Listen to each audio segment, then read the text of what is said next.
함께 보실 말씀 신명기 32장 15절에서 18절 우리 함께 한 목소리로 합독합니다. 시작.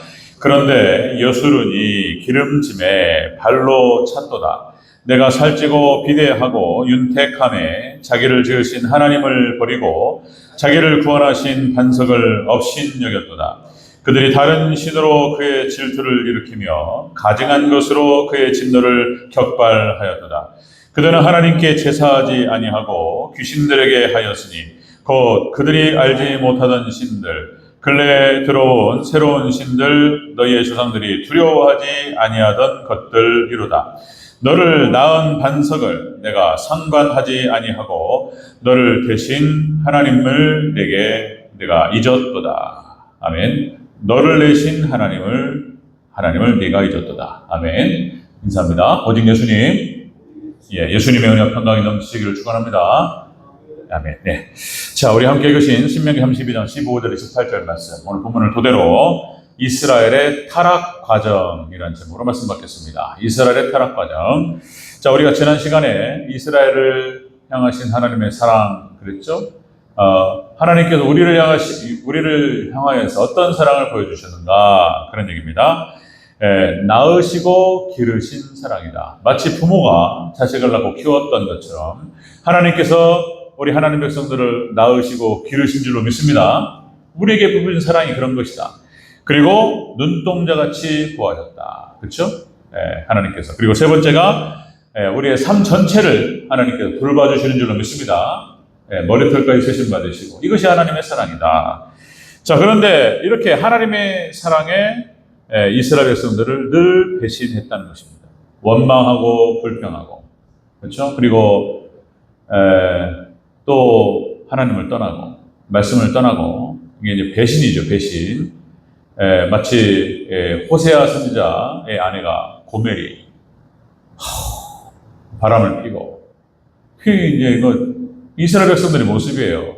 그래서 호세아 선지자를 통해서 하나님 마음을 좀 이해하라고. 하나님 마음이 그런 거예요. 막 썩어 먼드러지죠. 아내가 바람을 핀다고 생각해 보세요.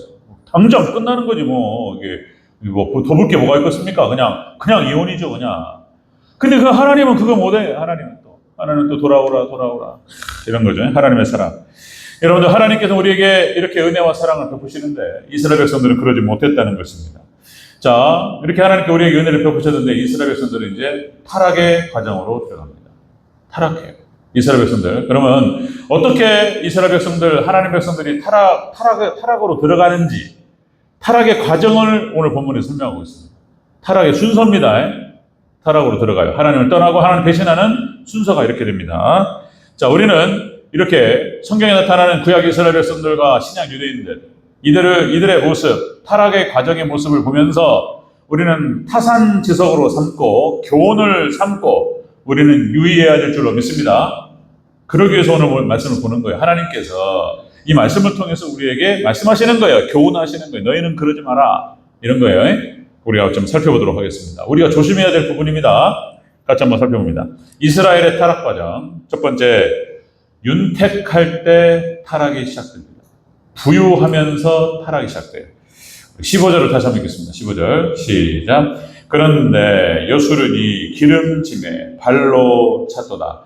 내가 살찌고 비대하고 윤택함에 자기를 지으신 하나님을 버리고 자기를 구원하신 반석을 업신 여겼도다. 아멘. 이스라엘 백성들이 윤택해지고 그리고 부유해지기 시작하면서 하나님을 떠나기 시작합니다. 타락의 시작이에요. 자, 부유할 때, 그죠? 여러분들, 하나님께 우리를 축복하셔서 이렇게 하나님 또 축복하시면 하나님 축복의 방식이 형통회복, 승리회복 이런 거잖아요. 형통. 그래서 이제 자연스럽게 부유해져요. 그럼 또 부유해지면 또 교만해져요. 이거 또 타락해요. 계속 반복하는 거예요. 반복. 정말 조심해야 돼요. 여러분들, 하나님께 우리를 축복하셔서 우리에게 물질을 주시고 여러 가지 좋은 여건을 허락하시고 부유함을 주실 때에 우리는 더욱더 조심해야 될 줄로 믿습니다.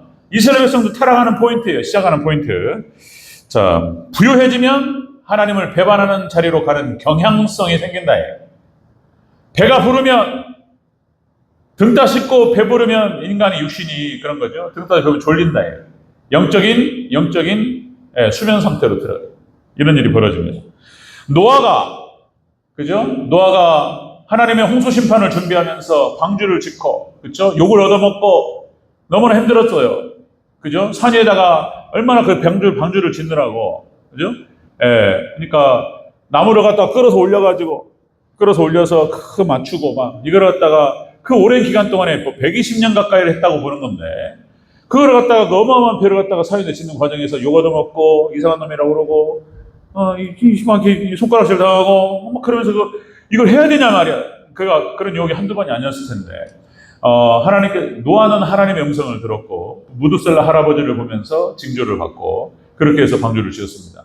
그렇게 해서 심판을 준비하고 종말을 준비할 때에는 시험 안 들었어요. 그때는. 근데 홍수 심판이 끝난 다음에, 그죠?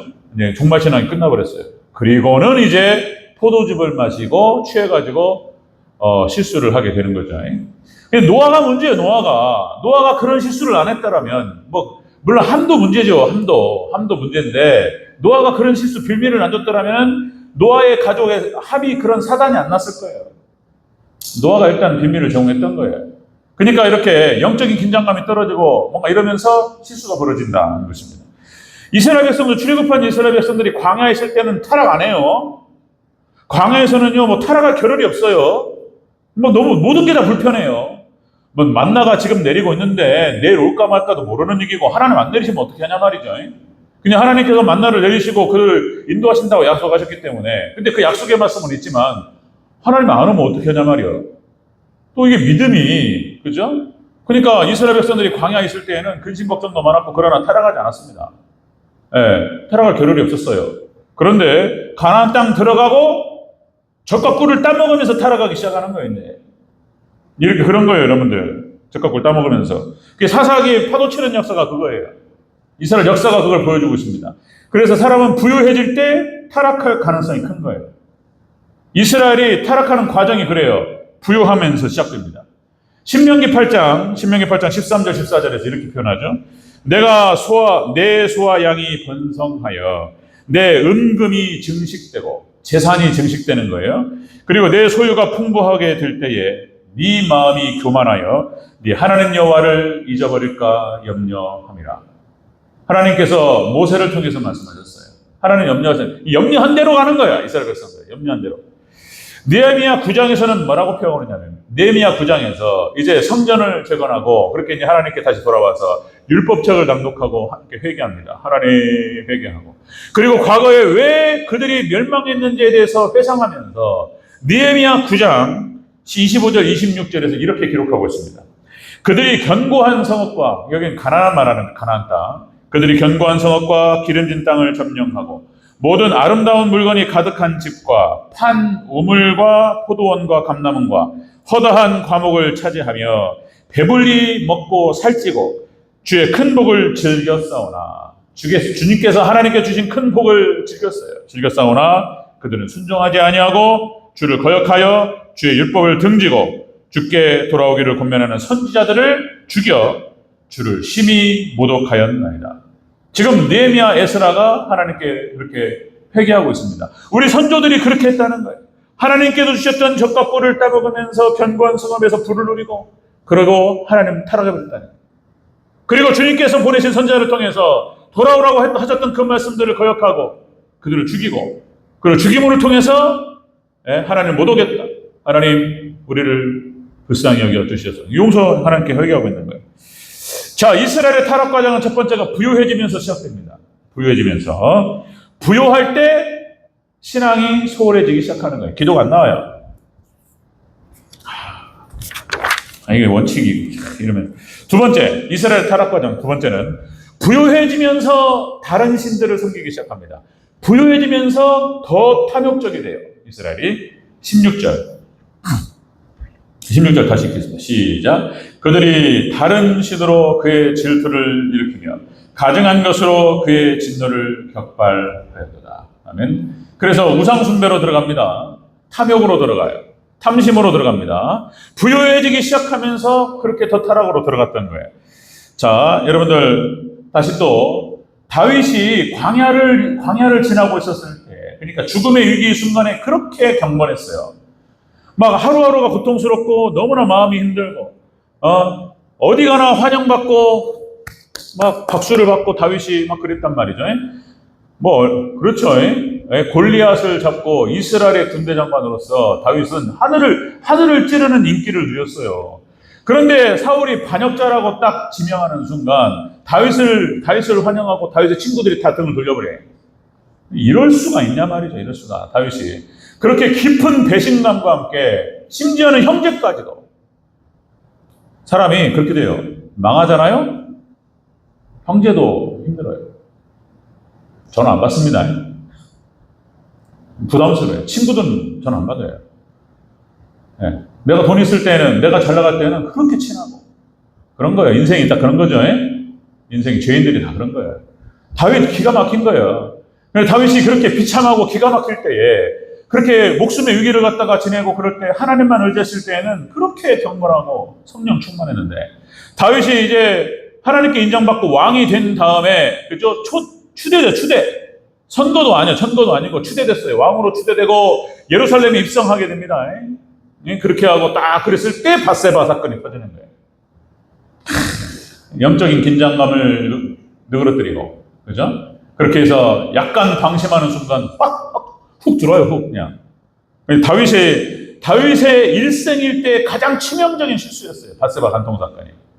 하나님께서 그거를 계속 얘기해. 계속 밧세바 얘기하면서 다윗의 죄악을 이제 그만할 만도 한데 계속 말씀하시는 그렇게 다윗의 치명적인 실수가 다윗이 왕이었을 때 범했던 사건이에요. 이런 거예요. 솔로몬도 마찬가지입니다. 그죠? 부귀영화를 누리고 그러면서 우상숭배로 나갑니다. 그렇게 왕이 되기 전에 또 왕이 된 다음에 하나님 이스라엘 백성들을 다스릴 수 있는 지혜를 주시옵소서. 그 어떠한 것보다도 하나님께 제사를 드리고 예배를 드리는 것을 우선으로 여겼던 솔로몬이 왕이 되고 부귀영화를 누리고 그러면서 우상을 들여오는데 빌미를 제공하는 일이 벌어집니다. 솔로몬. 금방 말씀드렸더니 사사기 역사가 그런 역사고 열왕기 역사가 그런 역사예요. 이스라엘 백성들이 부유해지면서부터 교만이 들어오고 그죠? 타락이 시작된다. 열왕기 역사. 신약 예수님 당시도 마찬가지예요. 당시에 무슨 대제사장과 그죠? 랍비들이라고 말하는 사람들 물질을 추구하고 이권을 추구하고 그런 거에 그러면서 예수님을 거부하고 예수님을 죽이고 그랬던 것입니다. 오늘날 라오디게아 교회 시대도 이렇게 표현해요. 자기는 부유하다고 말해. 자기는 부유하다고 말하는데 아무것도 없는 거예요. 칭찬이 없는 교회가 바로 라오디게아 교회 시대, 오늘 이 시대. 부유해졌어요. 산업혁명 시대 이후로 굉장히 부유해졌습니다. 그래가지고 사람들이 잘 살기 시작해요. 그러면서부터 타락하기 시작하는 거예요. 부유가 오면서. 여러분들 사도 바울이 마게도냐로 건너가서 그렇게 해서 유럽에 첫 번째로 복음이 선포되기 시작하고 유럽에서 복음이 꽃을 피워요. 그죠? 로마 박해 시대를 거쳐가지고 이제 콘스탄티노플 황제에 의해서 기독교가 공인화되고 수면 위로 올라왔어요. 그래가지고 기독교가 유럽 전체 종교가 됩니다. 예수님 종교. 이렇게 해가지고 유럽이 문화 예술의 꽃을 피웁니다. 학문의 꽃을 피워요. 그래서 여러분들 미국은 지금 생성된 지가 얼마 안 되는 나라잖아요. 300년? 얼마 안 돼요. 그쵸? 근데 유럽은 그게 아닙니다. 유럽은 그래서 미국이라고 하는 땅이 지금 세계 1, 2국가라고 얘기하는데 학문적으로는 유럽에다가 열등감을 가지고 있어요. 학문의 시작과 학문의 꽃을 피운 게 유럽이에요. 유럽. 모든 문화예술이 다 유럽에서 꽃을 피웠어요. 그리고 이제 미국으로 건너가서 이제 이렇게 발전을 하게 되는 건데 같이 이렇게 되는 거죠. 자, 그러니까 복음이 들어가는 곳에 하나님의 놀라운 역사가 일어납니다. 그런데 그렇게 해서 유럽이 복을 누리고 그랬는데 제일 먼저 타락합니다. 미국 타락이에요. 미국이 발전하기 시작하고 서부 개척이 어떻고 개척 시대 때는 타락하지 않습니다. 그때 미국이 개척할 때 그 힘들고 어려운 상황에서 막 개척을 하고 지역을 발전시키고 빌딩을 세우고 마을을 형성하고 이렇게 막 할 때 고생할 때는요 타락 안 해요. 그런데 그것이 완성이 되고 이제 거의 개발이 끝나고 그 부를 누리고 있을 때 타락하기 시작하는 거예요. 원리가 그래요. 원리가요. 우리 한국교회도 마찬가지입니다. 한국교회도 그 일제시대 때 힘들 때 1907년 막 놀라운 부흥이었어. 그리고 60년대, 70년대 우리나라 개발하고 그죠? 박정희 대통령 중심으로 해서 개발이 진행되고 우리나라가 60년대, 70년대 못 살 때는 교회 너무 잘 됐어요. 막 교회 막 물밀듯이 들어와서 낮에 일하고 하루 종일 일하고 힘든데 수요일 날 막 와가지고 하나님께 부르짖고 이랬어요. 너무 고통스럽게 힘드니까 하나님만 의지하고. 그런데 우리나라가 이제 여러분들 2024년 이후로 우리나라 GDP가 36,000불이 돼요. 3만 불이 넘어가는 순간 타락이 시작됩니다. 우리 한국교회도 그죠? 타락이 시작됩니다. 벌써 타락이 시작된 거예요. 그러니까 이제 유럽 교회 갔던 그 길을 갔다가 미국이 갔고, 그리고 미국 교회 갔던 길을 한국 교회 따라가는가. 근데 한국 교회가 마지막에 그나마 하나님께서 지켜주실 줄로 믿습니다. 36,000불 지나면서 이제 사람들이 놀러 다니기 시작하는 거예요. 우리 한국 교회. 그렇게 됩니다. 자, 이스라엘의 타락 과정을 보니까 부유해지기 시작하면서 신앙이 소홀해지기 시작하고, 그리고 우상 숭배가 들어오기 시작합니다. 그러면서 마지막 세 번째 이스라엘 타락 과정, 하나님을 망각합니다. 잊어버려요. 18절 다시 읽겠습니다. 시작. 너를 낳은 반석을 내가 상관하지 아니하고 너를 내신 하나님을 네가 잊었도다. 아멘. 하나님을 잊어버려요. 여기서 하나님을 잊었다라고 하는 것은 하나님의 구원의 은총을 잊었다, 그런 뜻입니다. 하나님께 어떻게 출애굽을 시키셨고 광야 40년 동안을 인도하셨고 어떻게 가나안 땅을 들어가게 하셨는지에 대해서 탁 까먹어 버려요. 하나님의 놀라우신 은혜와 하나님의 사랑을 다 잊어버립니다. 사람이 참 간사해요. 그죠? 들어갈 때 다르고 나올 때 달라요. 없을 때는 막 간이고 썰고 빼주고 막 너무 막 이것만 해주면 하나님, 근데 그걸 하나님 주시면 탁 까먹어 버려요. 그냥 사람이 이렇게 간사하면 들어갈 때 나올 때 다르고. 그래서 어떤 차원에서는 하나님께서 육체의 가시를 주시고 기도의 제목을 주시는 게 은혜일 수도 있어요. 적당히 어렵고 뭔가 어려워요. 지금 뭐 빚이 있다거나 아니면 어디 뭐 아픈 것이 있다거나 뭐 자녀들이 안 된다거나 뭔가 자손이 아픈다거나 뭐 왜 하나님 나한테 이런 아픔을 주십니까? 이럴 수 있는데 어떤 차원에서 봤을 때에는 그게 은혜일 수 있다. 하나님께서 타락하지 않도록 붙잡는 것이다. 오히려 여러분들 혹시 어떤 문제가 있으시거든 하나님께 그 문제를 가지고 나아가시면서 하나님 감사하시기를 주의 이름으로 축원합니다. 사도 바울이 육체에 가시가 있어가지고 그 고통이 있어가지고 사도 바울이 사명 감당한 거예요. 그 육체의 가시가 뭔지는 정확하게 모른다고 그랬어요. 간질이었다고 얘기하는 사람도 있고 간질 그냥 어느 날 갑자기 약간 좀 피곤하고 좀 신경이 예민해지면 그냥 넘어져가지고 막 떨면서 막 이상한 행동들을 하죠. 얼마나 그게 참 부끄럽고 그렇지. 내가 간질한 지 한 2번 봤는데 제가 이제 중학교 때 침공한 녀석 하나가 그냥 갑자기 수업 시간에 쿵 소리 들리더만 딱 돌아보니까 뒤에서 막 떨면서 막 침이 나오는데 애들이 놀라가지고 막 선생님이 가만히 있으라고 앞에 다 앞에 조금 있으니까 다 털털 털고 일어나요 또. 예. 그런 거죠. 그러니까 이제 그 육체의 가시가 질병이었든지 이런 것들 하나님께서 어떤 아픔을 주시거나 이런 기도의 제목을 주신 건 또 하나님 어떤 관점에서 봤을 때는 하나님의 은혜인 줄로 믿습니다. 그게 붙잡혀가지고 하나님께 나오는 거예요.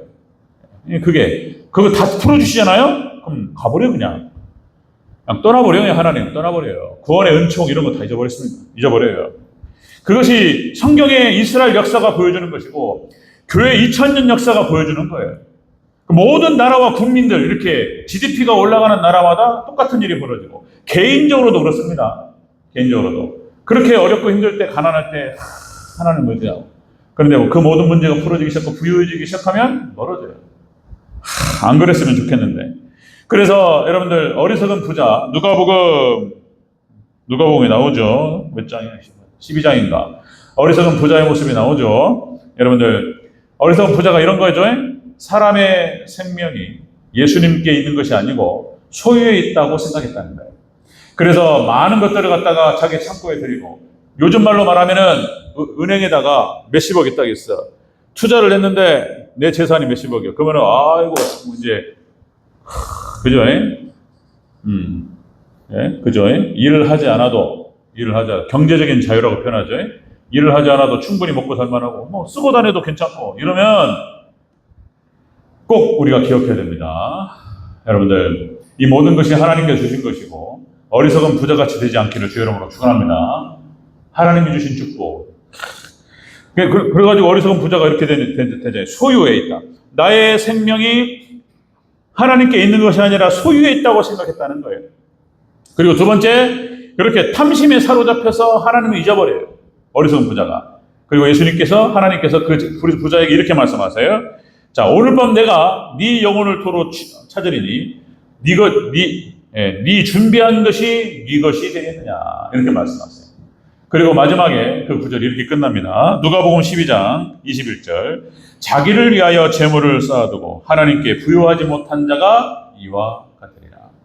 그렇게 해서 이 어리석은 부자는 재물을 쌓고 그리고 구원에서 제외됩니다. 이 땅에서 행복하게 잘 살고 지옥 가는 거예요. 이거 어리석은 부자라, 이렇게 얘기하는 것입니다. 자, 우리 한국도 마찬가지죠. 농담이 아닌 것 같아요. 제가 봤을 때는. 그러죠. 천당보다 분당. 천당보다 분당 가는 게 좋다는 거잖아요. 분당 아세요?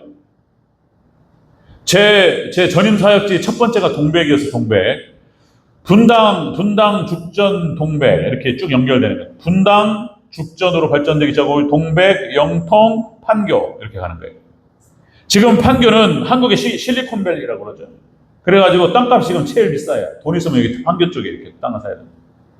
이 쭉 발전 지역이었어요. 제가 20년 전 얘기인데 거기가 벌써 그렇게 됐어요. 예, 동백 지역. 그때 막 아파트가요 한 25층짜리 아파트 숲이었어요. 숲. 막 짓고 있어 완공되고 사람 들어올 때야 그때가.